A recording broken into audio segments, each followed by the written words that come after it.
Hello students. आज हम लोगों का टॉपिक है फोर्स, इनर्शिया एंड मोमेंटम। आज के टॉपिक में हम लोग तीन चीज़ें कवर करेंगे: force, inertia and momentum. Hindi में फोर्स को बल कहते हैं, इनर्शिया को जड़त्व कहते हैं और मोमेंटम को संवेग कहते हैं। क्या कहते हैं? संवेग। तो सबसे पहले हम लोग चर्चा करते हैं फोर्स क्या है। What is the force? हम कह सकते हैं force is that external effect which tends to change the position of object. It means that force वो एक्सटर्नल मतलब बाह्य कारक है जो किसी वस्तु की पोजीशन को, स्थिति को चेंज करना चाहता है। जैसे मान लीजिए ये बोर्ड, ये पूरा सिस्टम रेस्ट में है, तो इसको जो मूव कराना चाहे, वो जो एक्सटर्नल इफेक्ट है, that is known as the force. एक चीज आपको हम और बता दें, फोर्स हमें नहीं दिखता बट फोर्स का इफेक्ट दिखता है। जहां फोर्स लगता है उसका इफेक्ट दिखता है बट फोर्स हमें नहीं दिखता है। तो that is known as the force. यानी force is that external effect which change the position of object और tends to change the position of object. यानी बल वह बाह्य कारक है जो किसी वस्तु की स्थिति को परिवर्तित कर दे अथवा परिवर्तन करने का प्रयास करे, वो क्या कहलाता है? बल कहलाता है। यानी ये हमारा क्या हो गया? फोर्स हो गया। अब फोर्स के कई जो है वो रीजन है, कई टाइप्स भी हैं फोर्स के। पहले तो हमने बैलेंस एंड अनबैलेंस्ड फोर्स है। क्या है? बैलेंस्ड एंड अनबैलेंस्ड फोर्स है। फिर उसके बाद दो फोर्स और इसमें है, कांटेक्ट एंड नॉन कांटेक्ट। ये हमारा क्या है? फोर्स है। ऐसे तो बहुत तरह के फोर्स है, बहुत टाइप्स ऑफ फोर्स है, intermolecular force, cohesive force, adhesive force, but वो हम जैसे जैसे सिलेबस को आगे बढ़ाएंगे वैसे वैसे हम लोग पढ़ेंगे। यहां पर हमको जानना है बैलेंस्ड फोर्स क्या है, अनबैलेंस्ड फोर्स क्या है, कांटेक्ट फोर्स क्या है और नॉन कांटेक्ट फोर्स क्या है। बैलेंस्ड फोर्स क्या है? आप कह सकते हो that force which resultant is zero, जिसका रिजल्टेंट जीरो हो, यानी जिसका परिणामी क्या आ जाए? शून्य आ जाए, वो बैलेंस्ड फोर्स है। अच्छा, परिणामी किसका शून्य आ गया? जैसे मैं इस पेन को इस हाथ और इस हाथ से खींच रहा हूं, ऐसे दोनों को खींच रहा हूं। अब अगर इसकी पोजीशन में कोई चेंजिंग नहीं हो रही है तो ये क्या है? बैलेंस्ड फोर्स है। क्या है?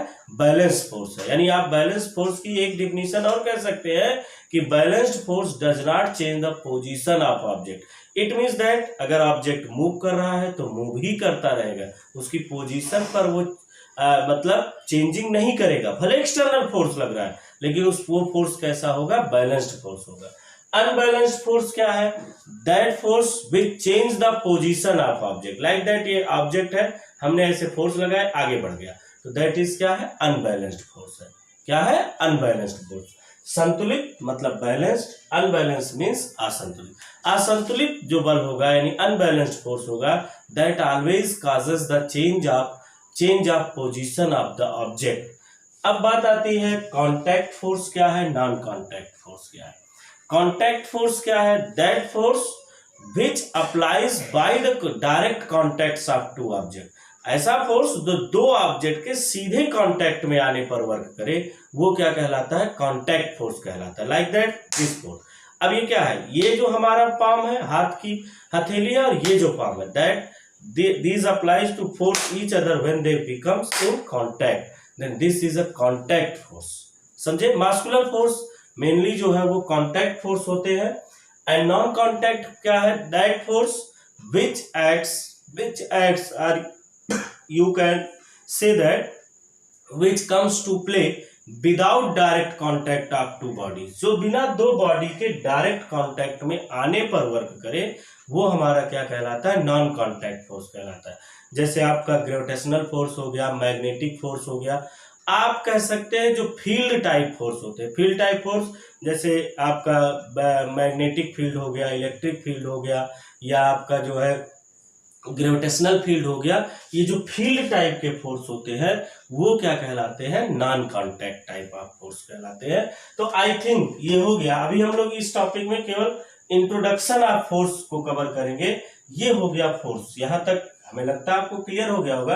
अब बात आती है इनर्शिया क्या है, what is the inertia, what is the inertia, inertia क्या है, what is the inertia, Hindi में कहते हैं जड़त्व, जड़ तत्व। आप अगर इसका थोड़ा सा इसको साइंस की बजाय थोड़ा सा लिटरेचर में रखिए तो ये क्या है, जड़ तत्व। जड़ क्या करती है, जड़ अपने स्थान से, अपनी पोजीशन से हटती नहीं है। तो बस that is inertia. Inertia is the property of matter by the virtue of which object oppose to change in his position. इसका मतलब क्या हुआ, हिंदी में आप सुन सकते हैं कि किसी भी बॉडी की वो क्वालिटी, वो प्रॉपर्टी, वो गुण जिसके कारण वो अपने पोजीशन में होने वाले चेंज का यानी परिवर्तन का क्या करे, विरोध करे, that is known as the inertia. Inertia एक प्रॉपर्टी है, inertia is the property of matter by the virtue of which it oppose to change in its position. It means that अगर वो रेस्ट में है बट तो rest में रहना चाहेगा, अगर वो मूव कर रहा है तो मूव ही करना चाहेगा, अगर वो किसी पार्टिकुलर डायरेक्शन में जा रहा है तो उस डायरेक्शन में होने वाले चेंज का वो क्या करेगा, अपोज करेगा। तो ये क्या है, इनर्शिया। इसका मतलब इनर्शिया आपके तीन तरह के होते हैं। कौन कौन से inertia, inertia of rest, inertia of rest, inertia of motion and inertia of direction. तीन तरीके के मोशन हो गए, inertia of rest, inertia of motion and inertia of direction. Inertia of rest क्या है, inertia of rest is that type of inertia of, you can say that property of matter by which it opposed to change in his rest position। यानी अगर वो कहीं स्थिर है, rest में है तो रेस्ट में ही रहना चाहिए। इस प्रॉपर्टी को हम क्या कहते हैं, इनर्शिया ऑफ रेस्ट। इसका एक एग्जांपल बताएं कि आप अगर बस में बैठे हो, मैं बस का ही तीनों एग्जांपल आपको क्लियर करूंगा। बस में अगर आप बैठे हैं या आप अपनी कार में बैठे हैं और जब कोई कार एकाएक चलती है, ध्यान रखिएगा, जब कोई कार एकाएक चलती है तो आप पीछे की ओर हो जाते हैं। आप कैसे हो जाते हैं, पीछे की ओर हो जाते हैं। तो वो क्या है, वो due to the inertia of rest है। क्यों, क्योंकि कार तो चली गई लेकिन उसके रिस्पेक्ट में आपकी बॉडी अभी भी चाहती है कि हम रेस्ट में ही रहें, that is the inertia of rest. वो क्या है, इनर्शिया ऑफ रेस्ट है। आपके ब्लैंकेट से डस्ट पार्टिकल्स जो अलग होते हैं, that also due to the inertia of rest. आपने ब्लैंकेट लिया, ऐसे किया तो क्या हुआ, डस्ट पार्टिकल ब्लैंकेट के साथ मूव नहीं कर पाए। क्यों, क्योंकि वो इनर्शिया में थे। आम का फल, किसी भी ट्री से जो फ्रूट गिरते हैं जब हवा तेजी से आती, that is also due to the inertia of rest. अब बात आती है inertia of motion. The inertia अब आपका क्लियर हो गया होगा कि inertia is the property by the virtue of which object oppose to change in is position. अब बात आती है कि इनर्शिया ऑफ मोशन क्या है। इनर्शिया ऑफ मोशन वही चीज है, the inertia due to which object oppose to change in his condition of motion, अपने मोशन के कंडीशन में होने वाले परिवर्तन का वो विरोध करे, यानी जो चेंज हो उसका वो क्या करे, विरोध करे।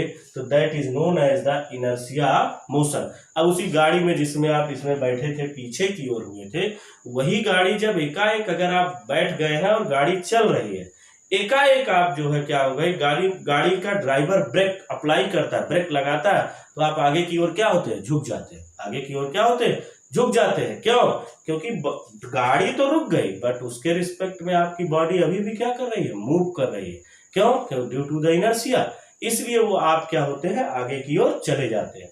समझे, तो वो क्या है, due to the inertia motion. Sudden जब ड्राइवर ब्रेक अप्लाई करता है तो हम आगे की ओर हो जाते हैं। जब गाड़ी रुकी है तब ड्राइवर चलना शुरू करेगा तो हम पीछे की ओर हो जाते हैं। क्यों, due to the inertia of rest. और जब गाड़ी चल रही है और ड्राइवर ब्रेक लगाता हम रुकते हैं तो आगे की ओर झुक जाते हैं, that is the inertia motion. अभी आप उसी गाड़ी में बैठे ही रहिए, डायरेक्शन को भी देख लेते हैं। डायरेक्शन क्या है, इनर्शिया डायरेक्शन।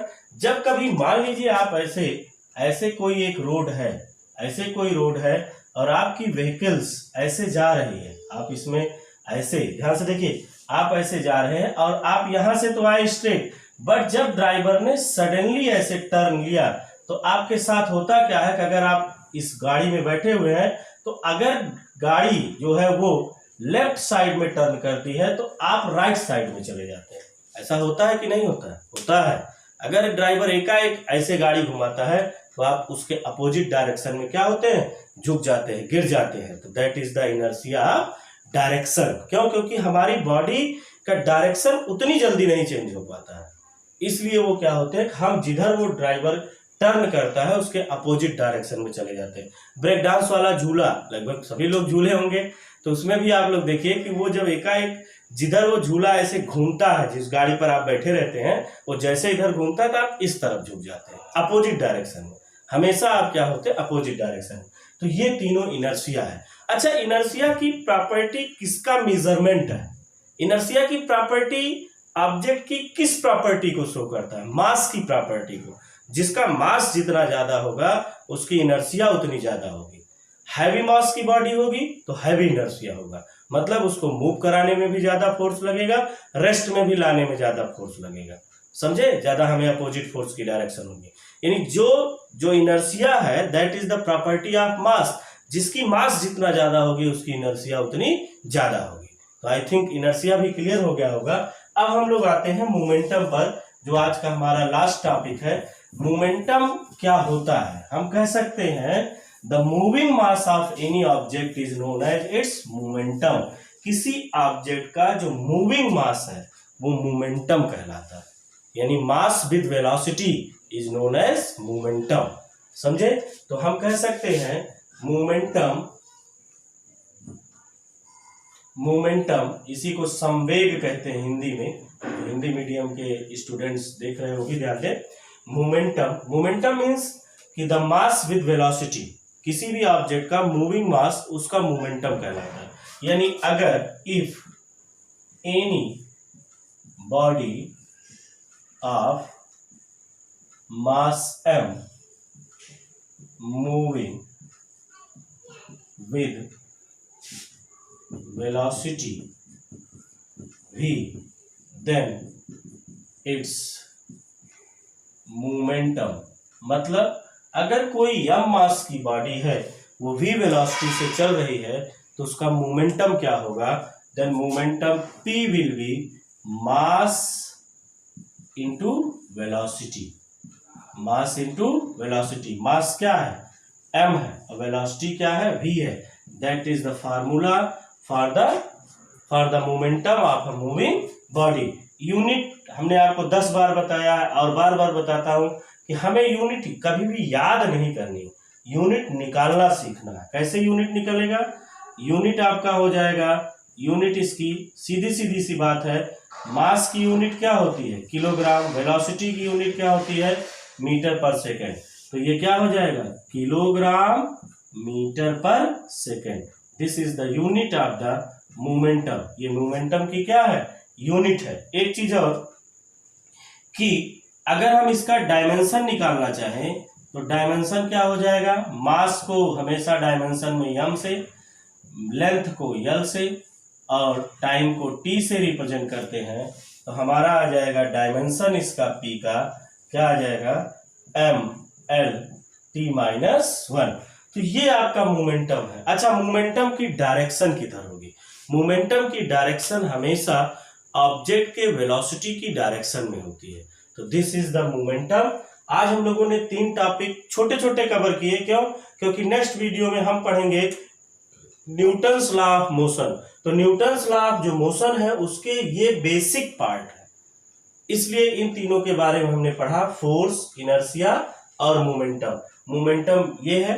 मोमेंटम पर काफी चीजें हम लोगों के लॉ ऑफ मोशन में डिपेंड्स करती हैं। आपको अगर ये टॉपिक समझ में आया हो, चैनल को सब्सक्राइब करिए, लाइक करिए, जिससे ज्यादा से ज्यादा बच्चों तक पहुंचे। Thank you for watching.